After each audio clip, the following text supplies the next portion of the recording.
네, 안녕하세요. 금방 소개받은 안보현이라고 합니다.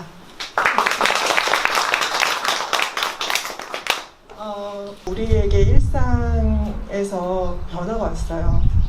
저 같은 경우 세보니까 54개국이더라고요. 네. 그전에는 그냥 맨날 틈만 나면 무조건 여행 가자. 저희 같이 사는 저희 남편이 또 굉장히 추천하고 늘 너 젊을 때 가야 된다. 다리 떨릴 때 가지 말고 가슴 떨릴 때 가야 된다. 늘 이런 얘기로 내가 같이 살면서 너한테 줄 수 있는 선물은 여행이다. 항상 그랬어가지고 저는 이제 그 여행이 일상, 여행이 곧 삶이었는데 코로나가 이제 2년을 지나면서 아카이빙 아닌 그런 걸 하게 됐어요. 그래서 세어보니까 54개국이고 그래 그러면 내가 과연 그렇게 그동안은 벅차게 즐거워했던 순간과 그걸로 인해서 나의 삶에 어떻게 영향을 끼쳤는지 이런 것들을 얘기해보는 것도 참 즐겁겠다라는 생각이 들어서 오늘 이 자리에는 그런 주제를 한번 해보자고 제가 배장흠 선생님한테 제안을 드렸습니다. 그래서 제목도 내 앞에 펼쳐진 풍경입니다. 요즘 점점 우리의 생각도 발전이 되고 또 이제 이 세상도 같이 발전이 되면서 이게 일차원적으로 생각할 것이 아니라 여행을 하면서 보통 당일치기로 가긴 않잖아요. 해외여행을 일단 간다고 하면 그러면 뭐 어느 그 등급의 뭐 호텔이든 뭐 펜션이든 뭐 숙소 그러니까 게스트하우스든 어떤 곳을 갈 때 우리는 어쨌든 그 등급과 상관없이 간절히 바라는 게 있어요. 뭐죠? 예를 들어서 바닷가 가면 씨뷰였으면 좋겠다. 또 숲에 가면 숲뷰였으면 좋겠다. 도시면 정말 화려한 그 광장이 아주 제대로 보이는 그런 뷰였으면 좋겠다. 어느 곳에 가나 그런 희망이 생기잖아요. 그래서 생각지 못하게 그런 뷰를 매니저가 다 업그레이드를 시켜준다거나 어떤 그런 찬스가 오면 너무 그 여행은 이미 시작부터 성공한 느낌이 듭니다. 겹겹이 그런 순간들이 쌓이면서 이게 점점 저한테는 그러니까 일상으로 전환이 되었고 어디를 꼭 놀러 가서 여행을 가서 꼭 굉장히 대단한 뷰를 뭐 연상을 할 게 아니라 집에서 일상에서도 창문을 딱 열었을 때 우리 집이 어떤 각도이든 간에 내 시야와 내가 뭐 꽃 화병 하나를 놓더라도 또 어떤 뭐 정돈된 책을 내가 잘 이렇게 정렬을 해놓더라도 그 뷰가 내 마음에 따라서 바뀔 수 있다는 생각이 들었어요. 근데 그렇게 발전이 되기까지는 제 나이와 그리고 그 여행의 경험 이런 것들이 겹겹이 쌓이다 보니까 그런 저만의 그런 일상의 소프트웨어가 발전되는 것이 아닌가 그런 생각이 들어서 이 나이스 뷰 우리가 요즘에 얘기하는 이 뷰 맛집 그동안 나라를 54개국 다녔지만 벌써 지금 1시간 이미 뭐 지금 지나고 있고 그래서 제가 간단히 한 두세 군데 나라를 조금 설명을 해드리면서 왜 이렇게 얘기를 하는지를 이렇게 같이 공유를 했으면 좋겠습니다. 이를테면 제가 굉장히 많은 나라를 갔지만 세월과 이제 내공이 조금씩 쌓이면서 가장 가고 싶었던 곳을 갔는데 이곳이 현재로서는 제가 제일 좋아하는 곳이에요. 여기는 세이셸, 그러니까 아프리카 인도양 쪽이고요. 세이셸은 약 한 100여 개의 섬이 쫙쫙쫙쫙 이렇게 붙어있는 섬 나라예요. 그런데 이 중에서 가장 하이라이트인 3개의 섬이 있습니다. 비행기를 당연히 타고 내리면 본섬이라고 하는 빅토리아 마해 섬이 있고요. 그 다음에 이제 조금 배를 타고 한 30분 정도 가면은 라프랄린이라는 섬이 있고 프랄린에서 15분 정도 또 배를 타고 가면 바로 이곳 라디그라는 섬이 있습니다. 이 라디그, 프랄린 이런 이제 말의 그 외국어 뉘앙스가 여기는 이제 프랑스 식민지다 보니까 불어를 쓰고 있어요. 이 세이셸 인도양은요, 그 역사에 의해서 식민지를 거치다 보니까 굉장히 순수한 자연과 유럽인들이 아주 멋있고 아름답게 꾸며놓은 그 양식들이 아주 묘하게 접합이 되어서 정말 이때까지 인생에서 그 느껴보지 못한 체험을 할 수가 있어요. 비단 어떤 백화점에서 좋은 물건이 있어서 감동이 아니고요.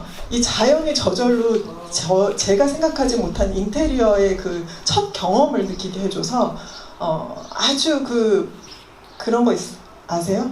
햇빛과 바람만 느꼈는데 오는 그 밀려오는 감동. 어떤 그런 것이 인도양이에요. 심지어.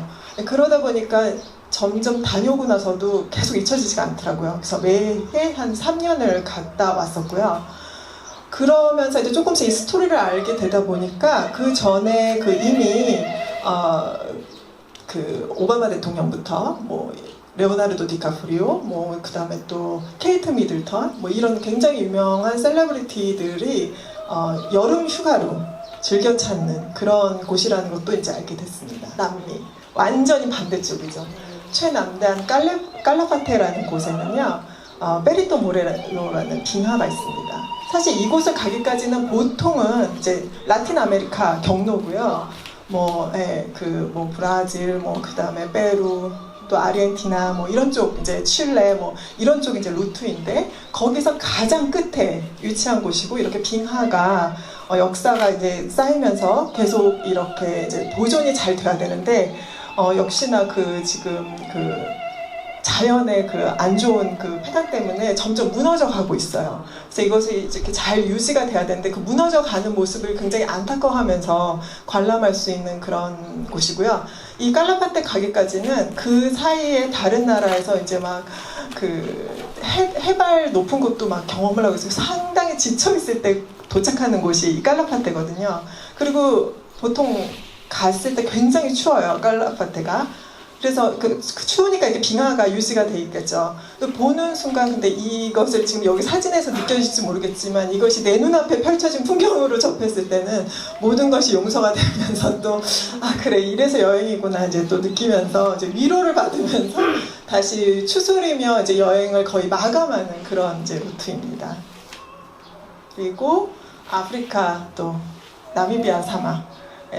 요즘 젊은 친구들이 굉장히 많이들 가고 있는 걸로 알고 있는데요. 나미비아 사막은 특히 뭐 아프리카, 또 라틴 아메리카, 남미 뭐 이런 쪽은 사실 뭐 북미 뭐 다 이런 쪽은 유럽이나 다른 좀 가기 그래도 유료화해진 곳에 비하면 뭐 예약 시스템이나 이런 것들이 굉장히 잘 안 돼 있어요. 그래서 인포메이션 없이 젊은 친구들은 약간 무모하게 좀 가서 고생을 했지만 딱 하나 사막 하나 보고 내가 그걸 봤기 때문에 위로를 받고 오고. 근데 이제 우리 같이 좀 이렇게 내공이 이제 점점 쌓이면 이왕 한 번 가는 거 실패하고 싶지 않은데 이거를 인포메이션 없이 어떻게 제대로 갈 것인가 이런 건데, 그래서 저나 저희 남편은 이제 여행업을 같이 하고 있으니까 아무래도 답사겸 저희는 무조건 이제 가서 고생은 우리가 손님은 만족도 뭐 이런 식으로 해서 저희가 많이 그래서 더 여행을 가는 편인데, 그렇게 해서 떠났던 나미비아 사막이고 그러다 보니까 이제 현지 그런 오퍼레이터 분들도 저희 같은 사람들은 굉장히 신뢰도를 보여줘야 저희 같은 사람들이 이제 좋은 손님들을 많이 모시고 오기 때문에 굉장히 베스트로 보여주려고 하는데도 여기 가서는 진짜 고생을 굉장히 많이 했었어요. 왜냐면 교통 일단 한번 어딜 가려고 그러면 한 8시간을 이제 무조건 달려야 되고 중간에 뭐 어떤 그런 화장실이나 이런 것들도 없고 해서 사실 굉장히 고생을 했던 기억인데요. 그래도 이제 데드블레이, 이 죽음의 나무라고 하죠. 이곳을 이제 보니까 또 위로가 되더라고요. 그래서 여기를 봤던 이런 기억들, 이런 게 이제 어릴 때는 몰랐는데 점점 이제 세월이 흐르면서 유산이 주는 것보다는 이제 자연이 주는 거에 대해서 굉장히 자꾸 갈구하게 되고, 또 그렇게 해서 이런 응도당 같은 곳을 우연히 오게 되면요, 사실은 정말 틀린 것 같지만 이 구성은 틀리지만 이런 자연에서 느껴지는 이 신비함이 사실 다를 바가 없어요. 그래서 굉장히 제가 배장훈 선생님이 이런 거 하는데 어떻게 했냐고 했을 때 장소를 듣고 저는 무조건 하겠다고. 왜냐면 삶에서 자기 추억은 자기가 만드는 거거든요. 저는 이제 도심 강남역에 아까 강남역의 빌딩 안보다는 응도당이 좋아요. 그것이 아마 여행을 해서 더 그런 입체적으로 와닿는 게 있어서 더 그런 것 같습니다. 또 케냐, 좀 이따가는 이제 아프리카는 조금 더 설명을 드릴 거지만 마사이 마라에는 이런 얼룩말들이 있죠. 네. 보통 우리 어린 친구들도 있지만 이제 조금 어른이 되면서 내셔널 지오그래픽 같은 데에서 가볼 수 없는 이런 야생의 세계에 대해서 이제 많이 볼 기회가 있잖아요. 그럴 때 보면은 막 동물들이 엄청 많이 우르르 막 뛰어다녀요. 그러면 사람들이 정말 저기 아프리카 가면 무조건 저런가 보다 하는데 천만의 말씀이고, 그것은 이제 헬리콥터가 그 많은 동물들을 발견하고 촬영을 하려고 가까이 다가갔다 보니 동물들이 너무 놀래서 사실은 뛰어가는 거예요. 아프리카를 가면요 깨닫게 되는 것은 우선 크게는 두 가지. 하나는 보통 사람들이 다 되게 위험하고 그거 되게 낙후됐다는데 거길 뭐하러 가? 뭐 보러 가? 이렇게 하는 거. 그 부분에 대해서는 아프리카는 다들 아시지만 나라가 아니에요. 대륙이죠. 네. 어느 아프리카요? 그걸 물어봐야 될 것 같고요. 55개의 나라가 있습니다, 아프리카가. 네. 그런데 예를 들어서 굉장히 열악한 어느 다른 말리라든지 세네갈이라든지 이런 곳을 얘기하면 그럴 수도 있겠다. 그렇지만 제가 지금 보여드리는 이곳은 이제 두 번째 이유가 되는 건 뭐냐면 동물들의 천국이에요. 그야말로 동물들이 주인이고 우리는 조용히 정말 조심히 구경을 온 거예요. 그분들이 어떻게 살아가고 있는지 이 생태계에서. 그래서 막 동물들이 뛰어다니거나 서두르거나 그렇지 않아요. 물론 이제 하이에나 같이 이제 서로 이제 먹이 사슬이잖아요, 여기가. 이제 그러다 보니까 이제 서로 그렇게 막 맞물릴 때는 이제 자기 살겠다고 도망가고 이제 그런 장면들이 당연히 있지만 평소에는 다 그 넓은 와일드한 그 땅이 다 자기 것들이기 때문에 굉장히 느릿느릿하게 그냥 서식하면서 그렇게 살아가고 있습니다. 아주 진기한 경험이고요. 제가 그래서 가장 좋아하는 곳은 아프리카하고 지금은 남미 쪽을 가장 선호하고 있습니다. 이렇게 여행하기까지는요, 아까 우연히 이제 말씀을 해주셔서 제가 성악을 어렸을 때 전공을 했어요. 저는 이제 정말 제가 존경하는 전설적인 소프라노 마리아 칼라스가 되는 줄 알았어요. 그러니까 그 세대에는요 다 그런 줄 알아요. 제 친구도 여기 와 있지만 이 음악하는 사람들은요. 특히 우리는 이제 예술 중학교 고등학교 막 이렇게 그냥 음악으로 살거든요. 그냥 평생을 어릴 때부터 우리는 음악이고 오히려 인문계 공부하는 친구들이 더 신기하고 어떻게 이렇게 자기 전공 하나 없이 저렇게 공부만 어떻게 잘 버티지? 막 이런 생각이 들 정도로. 그래서 우리는 그냥 입학을 하면 얘가 모차르트고 제가 베토벤이냐 약간 때로는 잘난 척하며 때로는 또 그분들을 숭배하고 존경하기 때문에 그들의 대화를 하면서 학창시절을 그냥 보내요. 그래서 평생 그런 줄 알고 살았는데 대학교를 되게 어렵게 오기 전에 최초의 저의 여행이 고등학교 뮤직 캠프였어요. 이 해외 뮤직 캠프를 이제 갈 기회가 생겼는데 그럴 수밖에 없는 게 이제 서양 예술이잖아요. 그러다 보니까 이제 서양에서 굉장한 대가들의 어떤 영향을 받아야겠죠. 근데 예술 고등학교다 보니까 그런 기회가 생겨서 이제 부모님께 막 쫄려가지고 간 첫 뮤직 캠프인데 거기에 그 나라가 오스트리아, 이탈리아, 프랑스였습니다.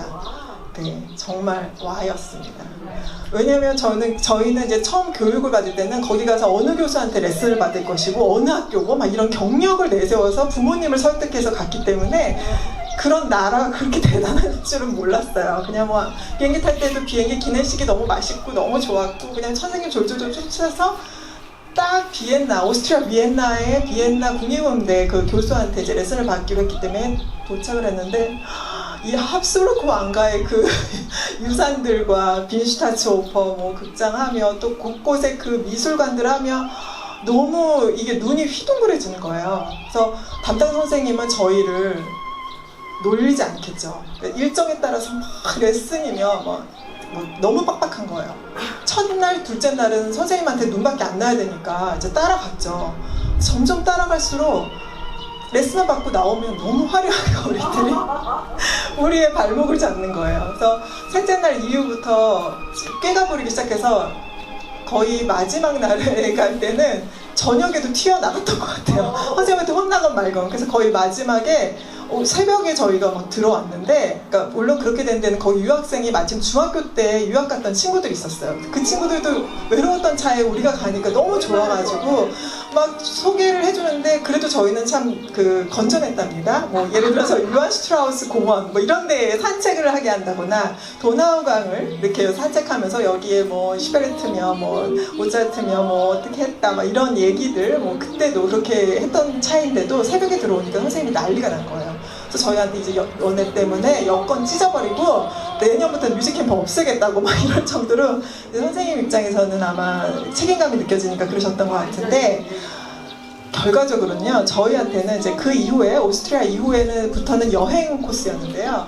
이탈리아 로마하고 프랑스 파리가 마지막이었는데 돌아와서는요 저희가 선생님 입장에선 저희가 놀았다고 생각하겠지만 엄청난 그 갔다 온 친구들과 안 갔다 온 친구들의 차이가, 저희는 너무 할 얘기가 많아지는 거예요. 우선 꼭 자랑이라기보다는 그 대단한 그 유산 유물이 우리나라에서 보았던 그 색채가 아니잖아요. 그래서 막 대화하기 바빴고 굉장히 의욕이 앞섰던 그런 기억이 있습니다. 그것이 저의 첫 여행인데, 그러다가 뭐 현실에 당연히 돌아왔고요. 또 우연히 제가 일반 음대가 아닌 그 당시 이제 세워졌던 한국예술종합학교, 그러니까 제가 지금 생각해 보니까 외국의 그 콘서바토리, 그러니까 전문 음악 교육기관, 그나마 굉장히 서양스러운 어떤 그런 시스템을 갖춘 학교에 갈 수 있는 특권이 주어졌는데요. 근데 여기서 저의 이제 터닝 포인트가 옵니다.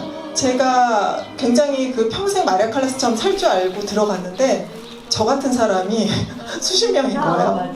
너무너무 깜짝 놀랐고요. 지금 조금 이렇게 살아보고 생각을 해보니까 사람은 끝까지 승리하기에는 1등, 2등이 중요한 게 아니고요. 멘탈이었던 것 같아요.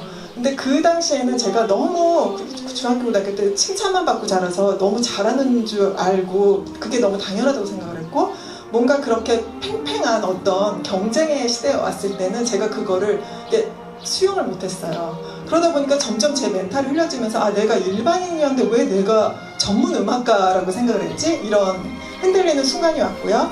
결과적으로는 제가 내가 늘 언스테이지 그 무대의 아주 중심에 있을 줄 알았는데, 만약에 내가 그렇게 살아왔던 사람이지만 백스테이지의 사람이라면 차라리 내가 백스테이지에서 좀 괜찮은 사람이 되어서 온스테이지 스타들을 좀 빛내줄 수 있는 사람이 돼보자라고 생각을 해서 졸업할 때쯤 공연 기획을 좀 시작을 하게 됐습니다.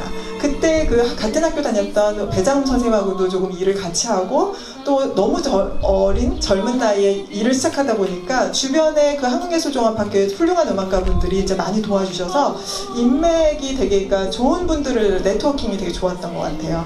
그래서 기획을 하다가 중간에 이제 너무 잘 되니까 이제 외국으로 한번 유학을 가냐 아니면은 그냥 회사를 차리냐 이런 기로에 서였어요. 근데 성악을 했을 때 부모님이 아시지만 음대가 왜 서서히 망하는 기업이라 그러잖아요.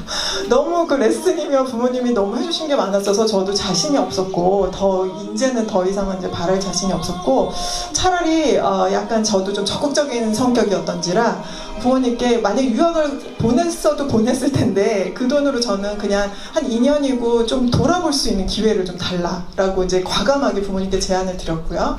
그래서 부모님을 설득시켜서 이탈리아를 처음 갑니다. 네. 밑에 이야기는 이제 쭉쭉 흘려지기 때문에 생략하고, 제가 전설적인 마리아 칼라스 굉장히 존경하고 그녀가 될 줄 알았다 그랬잖아요. 희한하죠. 여행이라는 건. 제가 그래서 늘 신기한데, 처음에 그 이탈리아 로마 봤을 때 기억이 있는지 화려했던 그 이탈리아 밀라노를 한번 가보고 싶더라고요. 로마는 바티칸 시티와 그 포로 로마노 그 시대가 있기 때문에 굉장히 그 걸어다니는 뮤지엄 정원 같은 그런 느낌이 있어요. 그러니까 곳곳이 다 역사고, 그 교황들이 막 그들의 힘으로 이루어낸 그 화가들, 그러니까 뭐 예를 들어서 저기 베르니니라든가 뭐 까라바조, 뭐 이런 뭐 라파엘로, 미켈란젤로 뭐 이런 사람들의 어떤 역사들을 막 보고, 뭐 물론 음악도 굉장히 발달했지만요. 근데 밀라노는 특히 그 중심에 라스칼라라는 아주 세계적인 극장이 있는데, 이 극장이 쓰는 그 당시 성악가들이 굉장히 많은 레전드를 남겼기 때문에 저는 특히 마리아 칼라스의 그 전설적인 1950년대의 그 라트라비아타며 일트로바토레며 뭐 굉장히 많은 오페라를 남겼던 것들이 기억이 나서 이곳이 왠지 끌리더라고요. 그래서 첫 곳을 이제 밀라노로 이제 정했습니다. 그래서 자연스럽게 친구들 따라서 공연도 보러 가고, 그러다가 어느 레스토랑을 갔어요. 그랬더니 마리아 칼라스의 그 사진들, 옛날 그 잘 나갔던 사진들이 막 이렇게 인테리어로 돼 있는 거예요. 그래서 다시 나와서 간판을 보니까 라스칼라 카페라고 돼 있더라고요. 그래서 들어가서 보니까 마리아 칼라스가 주 포스터처럼 이렇게 인테리어를 하고, 또 옆에는 플라시도 도밍고 파바로티, 굉장히 유명했던 성악가들의 그 흑백 사진을 기념품 겸 인테리어 겸 이렇게 팔기도 하고 보일 수 있으면서 거기서 카페도 하고 뭐 이렇게 할 수 있는 곳인데, 굉장히 저의 어린 입장에서 인상적이었죠. 그래서 이제 그런 경험을 하다가 친구의 권유로 라스칼라에서의 공연도 훌륭하지만 이런 야외, 이렇게 대형 야외 공연장에서의 그 공연을 꼭 경험을 해봐라 해서 가본 것이 이 북부 루트를 따라서 베로나라는 도시, 우리가 잘 아는 로미오와 줄리엣의 도시.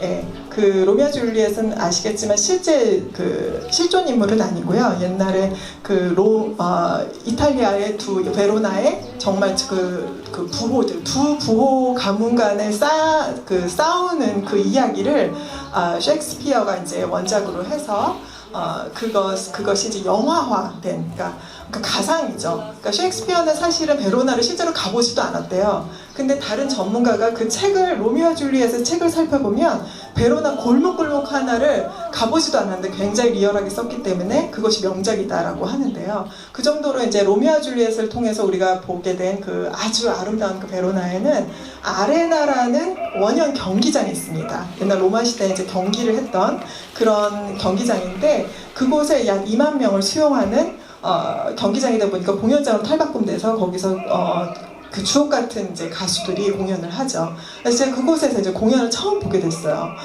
이 자연에서 그 2만여 명을 앞에 두고 얼마나 목소리가 우렁찬데, 거기 위에 밤, 별, 하늘이 뭐 떨어지고요. 너무 좋아하는 아리아와 그 오페라가 막 흐르는데 정말 눈물이 뚝뚝 날 정도로 굉장히 아름다웠는데, 거기를 또 나와서 우연찮게 뜨레 코로나라는 이제 그러니까 그 어떤 이탈리아 레스토랑을 이제 이렇게 걸어갔는데, 바로 이제 아레나 그 극장에서 나오면은 이게 피아자 브라라고 해서 브라 광장이라는 곳인데, 거기에 이 레스토랑들이 쫙 예쁘게 즐비되어 있습니다. 거기에서 가장 뭔가 이렇게 좀 세련돼 보이는 그 레스토랑을 지나가는데, 거기에 마침 저랑 도대체 마리아 칼라스가 무슨 인연인지, 칼라스의 그 스와로프스키 아시죠? 그 주얼리 스와로프스키를 무대 때마다 그 의상을 했던 것을 전시를 하고 있더라고요.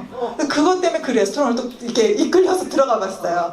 그래서 식사를 할 수가 있어서 간단하게 식사를 하면서 주인이 왔다 갔다 하길래, 그때 되게 서투른 이탈리아어로 어떻게 이게 여기서 전시가 되냐라고 했더니, 너 마리아 칼라스를 아니? 오히려 그 아저씨는 제가 더 신기하죠. 이 동양 얘는 뭐지? 막 이러면서.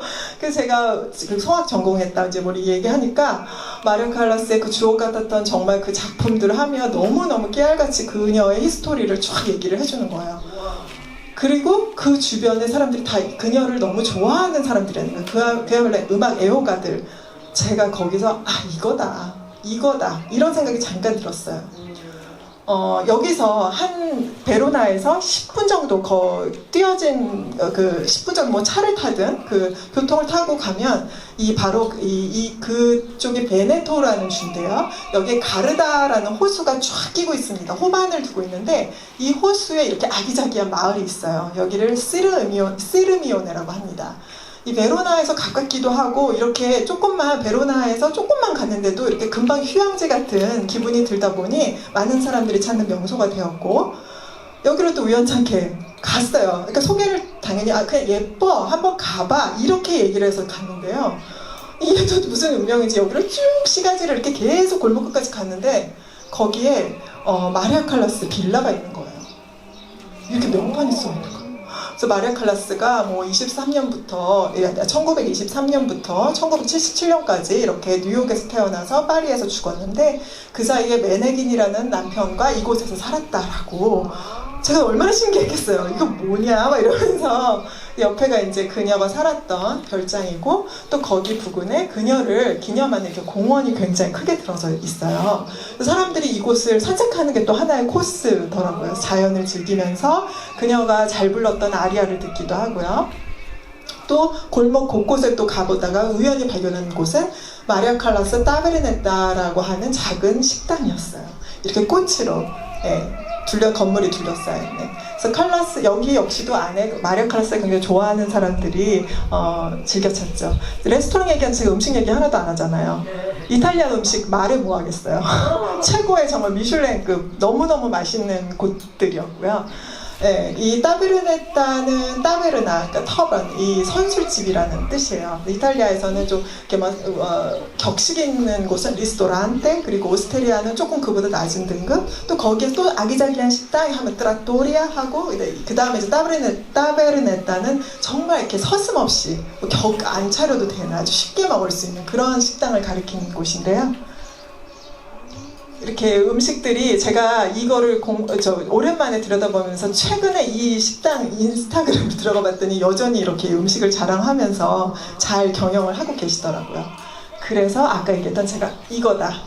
나는 공연기획 하지 않고 한국에 가서 내가 한국예술종합학교가 예술의 전당 안에 마침 있었는데 그 예술의 전당이 그래 밀라노의 라스칼라야 그 극장 그래 베로나 아레나 극장이야 예술의 전당은 그 앞에 이런 식당을 하고 내가 너무너무 그동안 존경했던 내가 평생 마리아 칼라스로 살 줄 알았지만 나는 그 뒷사람이 돼서 그런 사람을 빛내줄 수 있는 그런 식당을 한번 해보자 라는 저의 인생 터닝 포인트가 됩니다. 예, 그래서 이제 돌아와서 제가 레스토랑을 하게 됐어요. 그 이름은 라 칼라스입니다.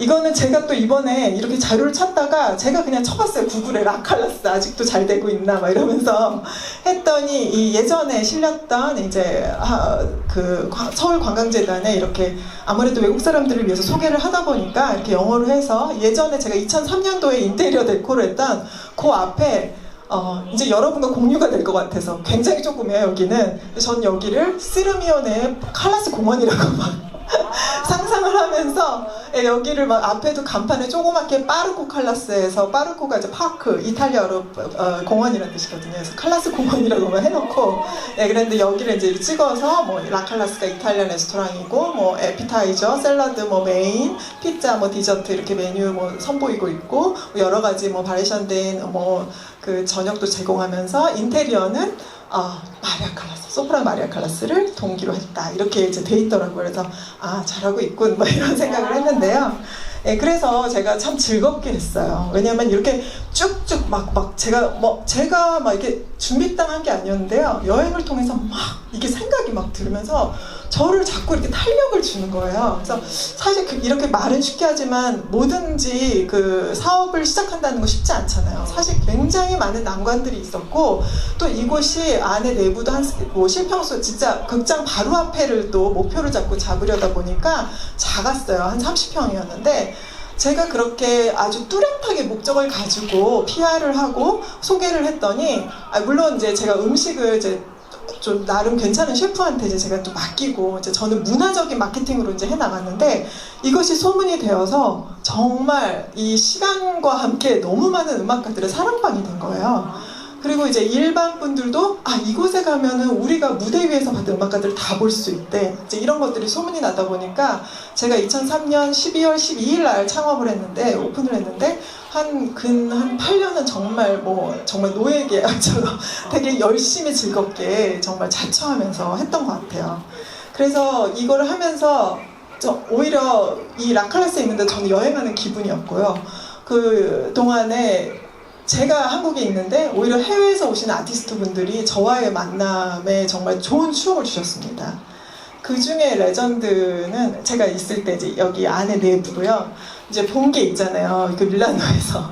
그래서 이제 이런 이제 칼라스, 여기 칼라스고, 칼라스의 이제 뭐 매니저랑, 그 다음에 이 첫 번째 남편 메네기니 하고 공연 끝나고 어느 레스토랑에서 식사하는 모습을 크게 확대해서 뭔가 여러분들에게 상상력을 주고 싶어가지고 이런 식으로 벽면을 하고 채우고 또 이쪽은 안 보이지만 그 제가 이 라스칼라 카페에서 봤던 그 초상화, 거기 왜 판매도 한다 그랬잖아요. 그 수십 장을 사가지고 판넬을 해서 이제 여기에다가 인테리어를 하고 그랬었어요. 그래서 되게 즐겁게 하고 그러던 중에 2005년도 한번 음악가 한 분만 소개를 하고 싶어요. 많은 분들이 정말 저에게 여전히 너무나 큰 영향력을 주시고 너무 좋은 인연이지만 세계적인 바리톤 레오누치입니다.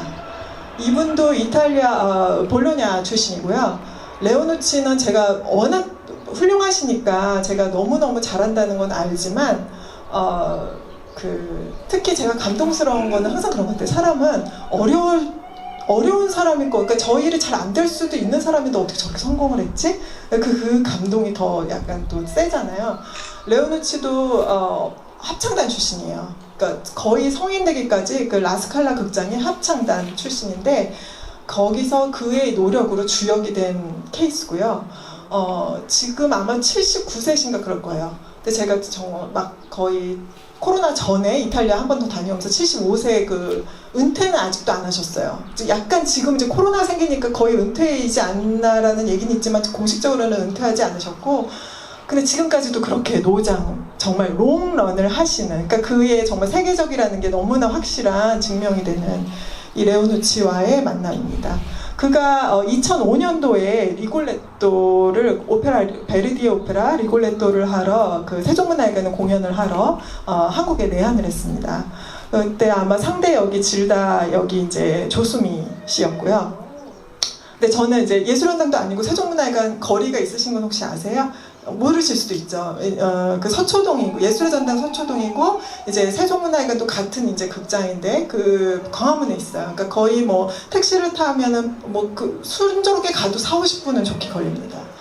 근데 세계적인 그 음악가라는 건 너무 알기 때문에 제가 뭔가를 해드리고 싶은 거예요. 그래서 그의 공연 앞서서 나라면 내가 그 정도 A급은 이제 지금 아니지만 나라면 내가 외국에 갔을 때 어딜 갔는데 내가 한국에서 먹던 뭘 먹고 싶은데 뭐 그런 생각이 드는 거예요. 그래서 제가 조그만 바구니에다가 지금은 너무 우리나라에 없는 게 없더라고요.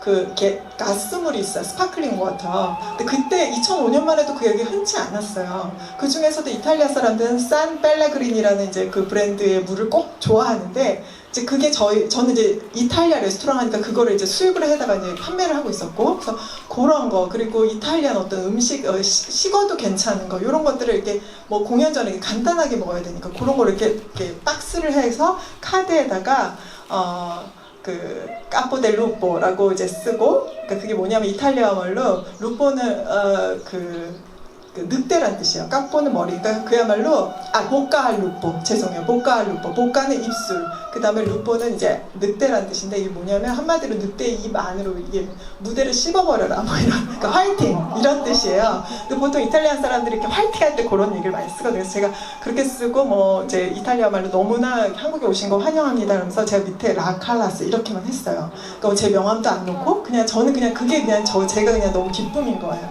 했어요. 며칠 뒤에 이분이 오신 거예요. 레스토랑에. 제가 전혀 그런 연락처도 안 남겼는데. 그러니까 물론 거기 이제 세종 그 관계자분께 아마 물어보셨을 것 같아요. 근데 택시를 타고 이 레오누치 선생님하고 그다음에 사모님하고 나머지 캐스팅들이 또 외국 캐스팅들이 있을 거 아니에요. 아마 이분들은 또 그러니까 같은 동반 파트너였을 것 같은데 베이스 뭐 다른 테너 이렇게 하셔가지고 네 분이 택시 그때는 되게 더 조그만 거 아시죠? 그 조그만 거를 이 거대한 체구를 다 끼워서 타가지고 점심을 드시러 오신 거예요.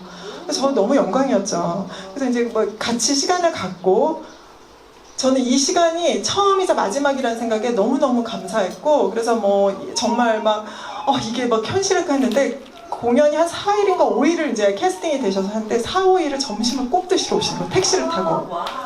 그래서 제가 정말 너무너무 감사해서 막 그러면 왜 서비스 해드리고 싶잖아요. 그리고 뭐 진짜 사실 제 마음 같아서 돈도 안 받고 싶고 꼬박꼬박 정말 다 현금을 내시는 거예요. 제가 그때는 또 어리고 너무 벅차서 그 영수증을 막 기념해서 냅자도 해놓고 막 그랬는데요. 마지막에 기억이 나요. 이제 그 마지막 날 됐을 때 이제는 이탈리아로 돌아가니까 제가 이제 너무 영광이다. 서로 기념사진을 찍는데 제 손을 잡으면서 뭐라 그러시냐면 제가 이제 이탈리아 말 뭐 누구나 쉽게 저 영어 이름 한 베니라고 하는데 베니 나는 사실 너를 잘 몰라.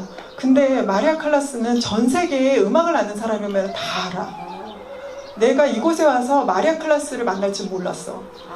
마리아 칼라스가 너와 나를 이었던 거야 라고 얘기를 하는데 그래 이게 여행에서 정말 그게 있구나라는 생각을 정말 다시 한번 하게 하는 그런 계기가 되었어요.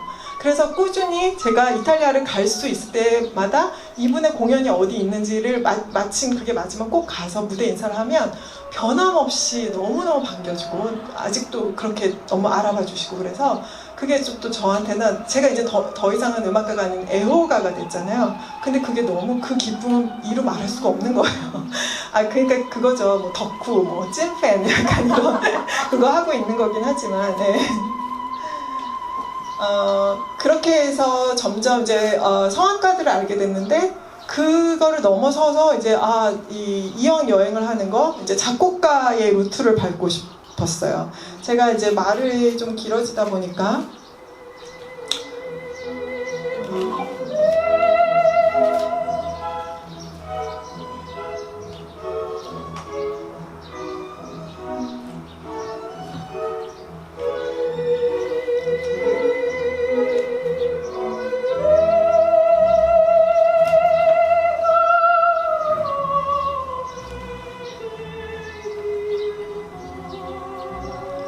이 아리아는 금방 뭐 한 번 들어서는 잘 안 들리실 수 있는데 구알티에르 말데 막 이렇게 했거든요. 그리고 나중에 까로노메 이렇게 했는데 구알티에르 말데는 이제 사람 이름이고 까로노메는 까로 그리운 그 다음에 노메는 이름 나의 사랑 뭐 나의 그리운 그 이름 뭐 이런 뜻입니다. 지금 나오는 아리아는 베르디라는 오페라의 이제 그 리골레토라는 작품에 나오는 질다의 아리아입니다. 질다라는 여주인공은요, 이 리골레토라는 것도 이제 사람 이름이고요. 질다가 리골레토의 딸이에요.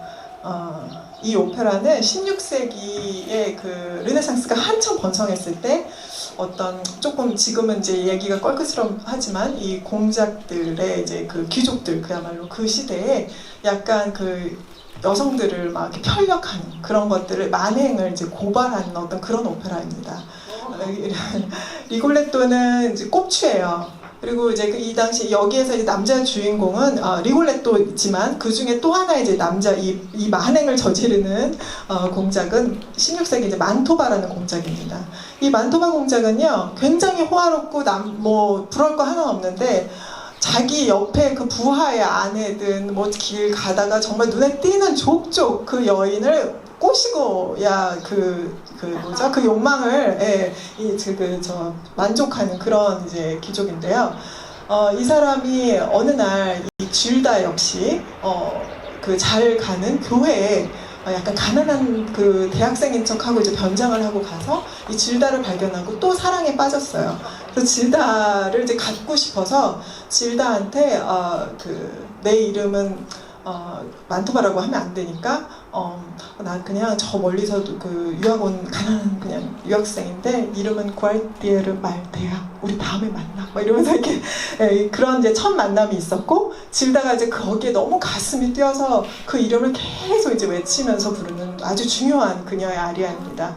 그리고 여기에 이제 그의 아버지 리골레토는 이 만토바 공작한테 평소에 그 꼽추고 약간 재간둥이 그런 역할이어가지고 늘 그 사람이 어떤 식으로 악하게 해도 늘 옆에서 웃겨주고 잘했다 너무너무 훌륭하십니다 이렇게 항상 아첨을 해야 하는 그런 역할입니다. 그래서 늘 옆에서 그 만토바 공작의 만행을 많이 보았는데도 설마 자기 딸을 그렇게 했을 줄은 몰랐죠. 근데 나중에 결국 알게 되고 그래서 이제 복수를 굉장히 꿈꾸면서 그 부르는 이제 그 리골레토의 또 이제 아리아가 있습니다. 이렇게 이제 리골에서 이 오페라가 있는데요. 이것을 작곡한 사람이 이제 베르디고 이것뿐만이 아니라 이제 라트라비아타라든가 일트로바토레라든가 많은 이제 주요한 작품들이 있는데 그의 작품을 이제 보면 그 전에는 이제 여러 오페라가 이제 뭐 우리 각 나라마다 있지만 그래도 가장 오페라의 발전의 그 성황을 이룬 것은 이탈리아입니다. 왜냐면은 그 르네상스 이후에 오페라가 이제 성행하게 된 거는 벨칸토라는 장르가 있어서거든요. 이 벨칸토는 이제 벨 아름다운, 칸토는 이제 노래하다. 그러니까 가장 자연스럽게 아름답게 노래하는 법 아니면 가장 자연스럽게 아름답게 노래할 수 있도록 작곡을 한다. 어떤 그런 오페라의 한 장르를 개척한 거예요. 거기에 가장 중요했던 그 작곡가가 로시니나 도니제티나 뭐 벨리니 이런 이제 작곡가들이 가장 발전을 시켰다면 점점 이제 북부 밀라노 이제 그런 이탈리아 북부는 조금 더 이제 세련돼져 가면서 이 북부에서는 이제 조금 더 독일적인 어떤 그런 모습도 이제 면모를 갖출 때의 시기인데, 그럴 때 그 양쪽을 적절하게 이제 겸비시킨 사람이 바로 이제 이 베르디라고 할 수 있고요. 그 후대에 있는 사람이 푸치니라고 할 수 있습니다. 근데 저는 이 또 베르디가 가장 좋더라고요. 왜냐하면 베르디는 또 아까 얘기했던 레오누치처럼 또 어렵게 이루어낸 사람이에요. 제가 부세토를 찾아가게 됐어요. 왜냐하면 부세토는 베르디가 태어난 곳의 그 시입니다. 파르마라는 곳에 이제 부세토라는 그 중간 시가 있고요. 그 다음에 거기에 아주 깡 시골인 레 롱골레라는 곳이 있는데, 이곳이 바로 베르디가 태어난 곳입니다. 파르마는 여러분 그 파르미지아노라는 치즈를 혹시 언젠가 들어보셨는지 모르겠는데, 그 치즈가 굉장히 그 딱딱하면서도 아주 자연 치즈로 맛있는데요. 그곳의 고장이면서 또 그 돼지로 굉장히 파르마 햄도 굉장히 유명한 그런 곳이죠. 그래서 이곳을 한번 또 여행을 하게 됐어요. 베르디는요 총 27개의 작품을 만들었어요. 26개의 오페라와 1개의 그 오라토리오, 교회가 레퀴엠을 남겼는데요. 물론 그 외의 작품들도 있었는데 공식적으로 인정된 것은 이 27개의 작품입니다.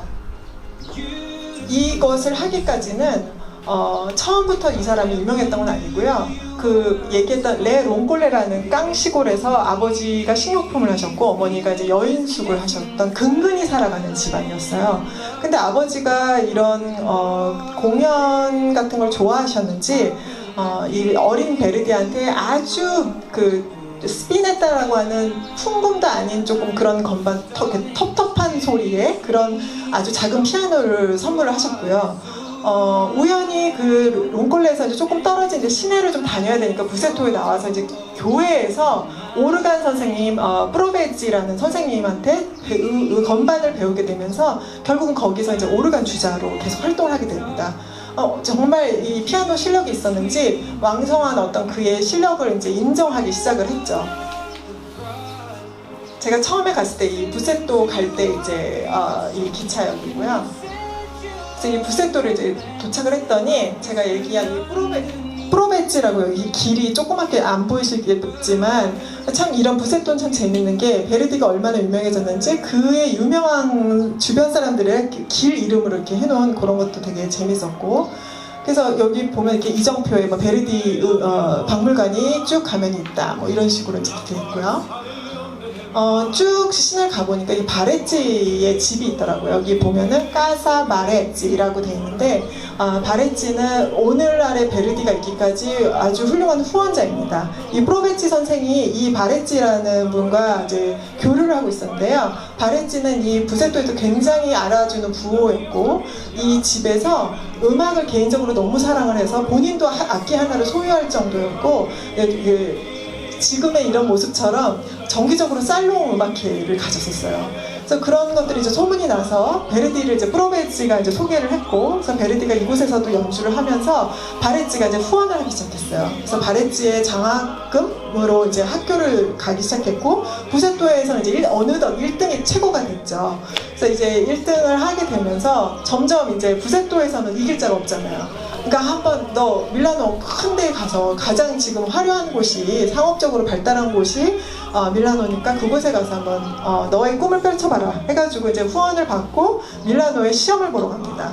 근데 이 당시에는 이제 전쟁 당시여가지고 이 이탈리아가 아직 통일 전이었기 때문에 외국의 개념이었어요. 뭐냐면은 지금 이 베르디가 있는 곳은 다른 나라고, 또 저기 그 밀라노는 또 오스트리아 쪽이고 이렇게 나라가 달랐어요. 그러다 보니까 외국인 신분이었고 일단은 베르디가, 그리고 나이를 또 늦은 편이어서 뭐 여러 가지 이유 그리고 뭐 설에 따르면 여기서 나 1등이지 이제 밀라노에서는 뭐 실력이 이제 별로였다, 뭐 인정을 못 받았다 해가지고 결국은 이제 고배를 마시고 다시 부세토로 옵니다. 바레찌가 너무나 후원을 했기 때문에 계속 여기서 이제 음악학교 선생으로 이제 앉혀주고, 그 다음에 음악학교 선생으로서 이제 발전을 계속해서 부세토에서는 굉장히 인정을 받게 됩니다. 그러다가 여기는 베르디가 처음 나갔다는 그 교회고요. 옆에 그래서 오르간을 치는 이 모습이 베르디입니다. 그리고 부세토에 이 베르디 극장이 이렇게 굳건히 세워져 있고요. 동상하고요. 여기에는 이제 지금까지 현존해 있는 그 베르디 국제 콩쿠르가 꾸준히 열리는 곳입니다. 베르디 국제 콩쿠르는 굉장히 그 기라성 같은 분들이 많이 입상을 했고, 우리나라에도 뭐 이문균 선생님이라든가 최연수 선생님이라든가 뭐 여러 굉장히 훌륭하신 분들, 그리고 지금 뭐 현존 그 젊은 성악가 뭐 그 한명원이라든가 여러 등등의 많은 성악가들이 오히려 이탈리아를 정말 넘어설 정도의 그 실력을 받은 어떤 그 인문의 콩쿠르라고 할 수 있습니다. 그럴 정도로 이제 콩쿠르가 왕성하고 부세토가 이제 유명한데요.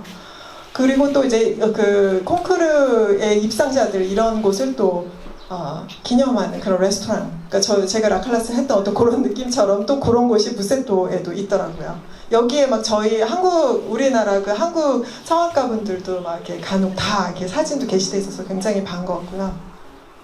제가 또 궁금하잖아요. 그래서 그 베르디에 태어났던 곳을 한번 가보고 싶은 거예요.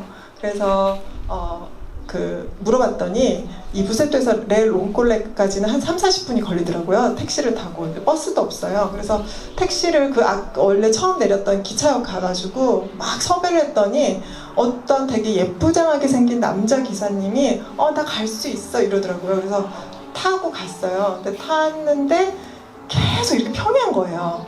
그래서 더 놀라웠어요. 어떻게 이런 시골에 살았던 사람이 그런 대단한 전설적인 음악을 하지? 막 이런 상념에 막 빠져 있었는데, 기사분이 갑자기 안드레아 보첼리라는 분의 노래를 이렇게 틀어주더라고요. 그래서 이거 안드레아 보첼리야? 이랬더니 어떻게 아냐는 거죠. 나 지금 베르디 생각하잖아. 그래서 난 클래식을 너무 좋아한다고 막 그렇게 얘기를 했더니 너무 기뻐하면서, 그게 마침 그 미라클이라는 안드레아 보첼리 CD 앨범이었는데 그걸 저한테 선물로 주고 싶다는 거예요. 그래서 또 이게 무슨 또 여행에서도 이런 에피소드를 말해서 너무 이제 고맙다고 하면서, 너 오늘 뭐해? 내가 그랬더니 자기 이거 말고는 또 다시 기차역 가서 논대요. 손님이 없으니까. 여기가 시골이니까 누가 택시 타겠어요, 저 같은 사람 빼고. 그래서 너 그러면 하루에 얼마면 되겠어? 이래가지고 베르디 생가며 별장 이런 데 가보고 싶더라고요. 그래서 이제 그 얘기가 잘 돼가지고 너무너무 괜찮은 가격에 그 친구가 막 설명도 해주면서 사진도 저를 찍어줘 가면서 그렇게 이제 다녔어요. 여기가 아까 그 부세토에 비해서 비교가 되세요? 굉장히 평범하잖아요. 이 앞에는 정말 아까 봤던 그런 평야거든요. 아무것도 없어요. 근데 여기에서 그 베르디 아버지 어머니가 아래층의 식료품 겸 위에 여인숙을 하셨던 거예요. 펜션 같은 거를. 이런 곳에서 그렇게 음악으로 오늘날의 전설적인 작곡가가 됐다는 게 실제로 가보니까 너무너무 또 감동이 밀려오고, 그래서 이 사람이 저보고 충분히 돌아보라면 또 기다려주는 거예요. 자기는 저 카페를 마시고 있겠다며.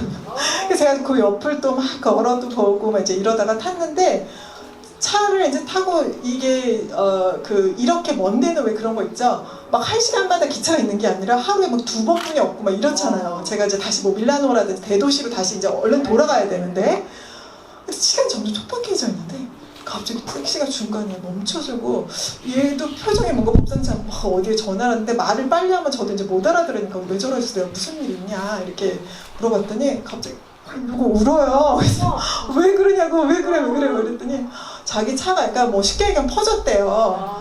그래서 자기가 너무 너한테 이게 지금 예의도 아니고 뭐 막 하면서 나는 너한테 지켜야 되고 막 이러면서, 그래서 자기 동료 기사한테 얘기를 했더니 마침 오고 있다고, 걱정하지 말라고, 내가 너 완벽하게 그 기차 태워 보내주겠다고 막 이러는 거예요. 사실 전 별로 걱정 안 했는데 이 친구가 너무 그래가지고 제가 막 위로하면서 울지 말라고, 왜 그러냐고, 괜찮다고, 나 그냥 오늘 돌아가면 못 돌아가면 어머 어때 여기 호텔 있잖아 막 이러면서 그냥 반 농담으로, 저는 속으로는 좀 무서웠지만.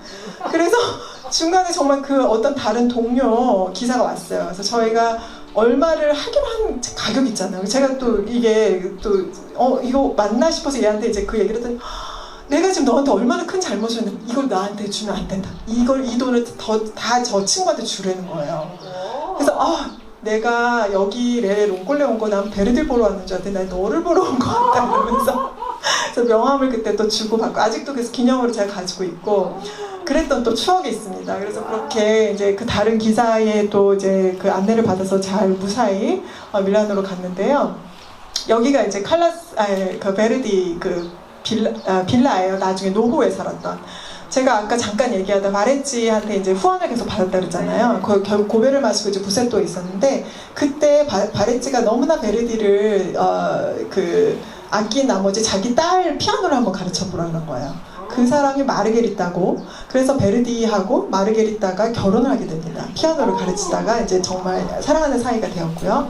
그래서 이제 점점 성공은 성공대로 완전하게 했고, 사이에 아이 둘도 이제 태어났다 싶어서 이제 그 바레치, 장인이 된 바레치가, 야, 이제는 네가 꼭 학교를 가서가 아니라 이제는 너무 이룰 것을 다 이뤘으니 밀라노 가서 라스칼라 극장에 도전을 해봐라. 너는 이제 학교 갈 이제 나이가 아니다 라고 해서 큰 야심을 가지고 내 가족이 밀라노로 갑니다. 근데 뭐 그런 시대는 그렇잖아요. 정말 의학의 정보가 부족해서 왜 그냥 죽잖아요. 그러니까 뭔지를 몰랐기 때문에 못 고쳐서 죽는.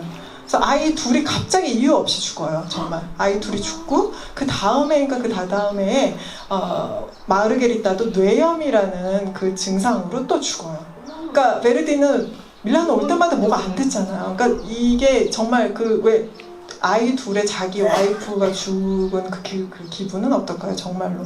그러니까 뭐 아무것도 할 수가 없는 건 거예요. 그래서 정말 너무 어디에도 집중을 할 수가 없어가지고, 그때부터 라스칼라 극장 매니저를 우연히 이제 인정을 받고 있는 시기였기 때문에 노예 계약처럼 정말 무섭게 일을 하기 시작합니다. 그렇게 해서 정말 일만 하는 줄 알았는데, 두 번째 부인, 그 라스칼라 극장의 디바, 그 스트레폰이라는 사람을 만나게 됐고요. 그 사람에 의해서 정말 베르디는 끝까지 정말 그 마지막 팔스타프라는 작품까지 아주 훌륭하게 합니다. 그리고 그를 기념하기 위해서 베르디 클럽 27이라는 어떤 클럽이 있어요. 27, 아까 말씀드렸던 26개의 오페라와 1개의 오라토리오, 그레키엠. 그 작품을 이 사람들이 자귀를 받아서 평생 그 각자의 작품을 계속 알리는 일을 진짜 찐팬으로 하고 살아요. 이 사람들이 파르마 시청에서 이런 일들을 하고 있고요. 또 베르디 파르마 시청에 있는 이 클럽에 가면 이제 그의 사진과 이렇게 동상이 있고, 제가 그래서 또 이 클럽이 너무 궁금해서 또 들어갔었고요. 여기에 이렇게 작품 하나하나를 쓴 컵으로 이들은 커피를 마셔요. 꼭 자기 그 작품이 쓰여 있는 이름으로 커피를 마셔야 되고, 그들의 이제 작품이 있고, 또 제가 그래서 밀라노로 또 갔더니 베르디가 이제 나중에 죽고 나서 자기 전 재산을 밀라노의 그 안식의 집, 까사디 리포자라고 안식의 집이라는 곳을 세운 것에 다 투자를 했더라고요. 뭐냐면 은퇴한 음악가들 갈 곳이 없으니 나의 이 전 재산으로 이곳에 실버타운처럼 이루어서 죽을 때까지 이곳에서 음악 생활을 하면서 살아라라는 곳이고요. 이곳에서 요양하는 음악가들이 많습니다. 이 실버타운 입구고요. 여기에는 이제 왼쪽에 스트레폰이 그의 두 번째 부인과 그 다음에 베르디의 무덤이 있고요. 그래서 아까 말씀드린, 제가 그래서 매년 가는 라스칼라 극장에서 또 베르디의 마침 리골레토를 받고, 그 리골레토의 주인공이 레오누치였습니다. 이게 그러니까 4년 전에 갔었던 거고요. 그래서 레오누치랑 이렇게 또 반갑게 다시 맞았고요. 그래서 밀라노를 또 가면은 본 공연보다는 이제 동네 이렇게 버스킹 같은 거 많이 하잖아요. 근데 밀라노는 또 좀 더 이렇게 약간 콘서트 같이 하더라고요. 그래서 저는 이게 또 너무 좋았어서 제가 그 이후에 콘서트를 좀 했으면 좋겠다 해가지고 어느 아파트에 이제 동네 음악회처럼 한번 꾸몄던, 몇 년을 또 이렇게 했던 기억이 있고요. 그리고 토스카나에서도 너무너무 구름졌잖아요. 이곳이 정말 아름다운 곳인데, 이곳에서는 또 어떤 결혼식을 볼 수 있던 그 기회가 있었어요. 왜 인생은 아름다워 영화에 나올 법한, 여기가 이제 시에나주거든요. 정말 그곳을 배경으로 한 곳인데요. 그곳에 음악하는 부부가 와이너리 집 아들이었어가지고 그 손님들을 이렇게 또 오페라 그 작품마다 해가지고 여기에 사람 이름을 써서 이런 식으로 좌석 배치를 했던 것도 참 재밌었고요. 제가 너무너무 멋진 경험을 재밌게 정말 유쾌하게 했던 기억이 있습니다. 제가 얘기를 계속 하다 보니까 시간이 너무 없다는 지금 소개를 받아서 제가 조금 패스를 하기로 했습니다. 마지막으로 아프리카예요. 지금 마침 느껴지시죠? 이 아웃 오브 아프리카. 이 영화에서 왜 카렌 블릭센이라는 덴마크에서 온 여자가 막대한 유산을 받은 상속자인데 우연히 이제 그 블릭센 남작하고 그냥 친구 사이여서 이렇게 파티에서 그냥 결혼할래? 근데 아무 생각 없이 그럴까? 했는데 아프리카로 결혼을 하게 되는 그런 이야기고요. 근데 블릭센과 이렇게 결혼 생활이 순탄치가 않았어서 별거를 하던 중에 어떤 데니스라는 남자를 만나서 이제 연애를 하고 이제 결국 결혼은 더 못하고 이제 생애를 마감하는데 그 안에 아프리카에 대한 모든 그 생활들이 굉장히 영화에 잘 나와 있어요. 저는 이것 때문에 아프리카를 너무 가보고 싶었어요. 그래서 남편과 한번 갔었고요. 여기는 케이프타운, 그러니까 이 남아공 케이프 굿 호프라고 돼 있잖아요. 그러니까 희망의 곳이죠. 그러니까 여기가 인도양을 처음 발견한 그 포르투갈 출신의 탐험가 바스코다가마가 인도양을 처음 발견한 곳이어서 굉장히 의미가 있죠. 여기서부터 이제 유럽 무역을 같이 이렇게 송행할 수 있게 배를 통해서 했던 곳이고 남아공을 가면 이렇게 펭귄들 서식하는 이런 것도 너무너무 재밌었고요. 또 펭귄이 너무 서로 사랑을 해서 이렇게 둘둘이 다녀요. 그리고 한 명이 죽으면 다른 애한테 안 가고 수절해요. 그런 설이 있더라고요. 그래서 저는 그것도 너무 좋았고 또 블루 트레인, 그 에가사 크리스티 외 아주 유명한 작가 소설을 보면 블루 트레인의 수수께끼라는 이야기도 이 기차를 그 배경으로 쓴 건데요. 걸어다니는 5성급 호텔에 5성카신데요. 1박 2일이고 프레토리아에서 이제 케이프타운을 횡단을 1박 2일 동안 하는데 그 사이에 다이아몬드 광산도 이렇게 투어를 하면서 그 안에는 아주 럭셔리한 침실부터 뭐 라운지, 뭐 카페티, 뭐 어떤 리커를 그리고 이제 음식들 막 이런 것들이 다 포함이 돼서 자유롭게 1박 2일 동안 아주 색다른 경험을 할 수 있는데 예전에 유럽 상류층의 어떤 사교 공간이었다고 합니다. 그래서 한번 경험하기에 아주 좀 귀한 곳이었고요. 네, 여기는 이제 라운지 처음 체크인하는 곳이고요. 또 이렇게 기차 라운지에서 바라보는 기찻길. 그리고 케냐를 가면 이렇게 아래서 보는 재미도 있지만 하늘에서 이제 벌룬, 풍선을 타고 이렇게 동물을 바라볼 때 그 모습이 또 대단해요. 그래서 이런 경험도 했었고요. 그래서 여기 보시면 이게 이제 그 누라는 동물들인데 이렇게 모든 동물들이 이게 물을 따라 이동을 해요. 마이그레이션이라고 하죠. 그래서 뭐 겨울에는 이제 케냐 쪽에 있고 여름에는 탄자니아 쪽에 있고 뭐 이런 식으로 이제 그때에 따라서 동물들이 많은 어떤 경험을 하고 벌룬 사파리가 끝나면 이렇게 샴페인 브렉퍼스트를 이렇게 준비해 놓습니다. 이런 마사이 족들이요. 그리고 이 어린 마사이족들의 성인식이에요. 이들은 그냥 부시라고 해서 숲에 그냥 이렇게 놀려놔요. 그러면 자기들끼리 이렇게 얼굴을 다 가리고 막 하고 싶은 어떤 행위들을 막 다 하는 거예요. 그게 이제 그럼으로써 그들이 성인이 되는 어떤 성인식. 이 마사이족들이 이제 뛰어다니는 모습이고요. 굉장히 스스로들 화려한 거를 되게 좋아하고 장신이고 늘 이렇게 눈에 띄는 걸 좋아해서 막 굉장히 널리 뛰고 항상 화려한 장신구를 많이 가지고있고요. 그들이 사는 소똥으로 지은 집이에요. 그 얼룩말, 마라강에서 물을 먹는 얼룩말입니다. 제가 그래서 짧지만 조금 더 풍부하게 해드리고 싶었지만 어쨌든 제 나름대로 이렇게 이야기를 준비했었고요. 과연 저는 그래서 지금 이렇게 지금은 코로나지만 이제 백신 맞고 이제 또 나갈 거예요. 그런데 무엇보다 중요한 거는 그 일상에서 자기가 생각하는 어떤 그 바라보는 광경이요, 풍경이요. 어떤 경험을 하는냐에 따라서 그 같은 물건이고 같은 풍경인데도 굉장히 달라 보이는 체험을 해봤어요. 하고 있고요.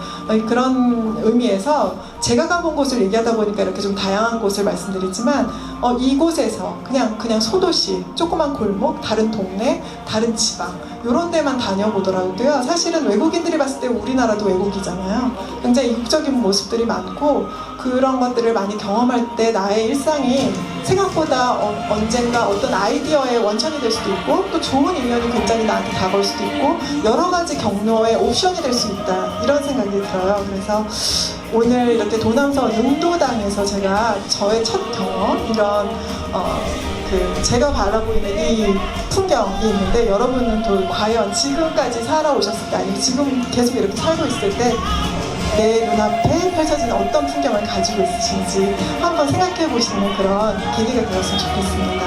네, 감사합니다.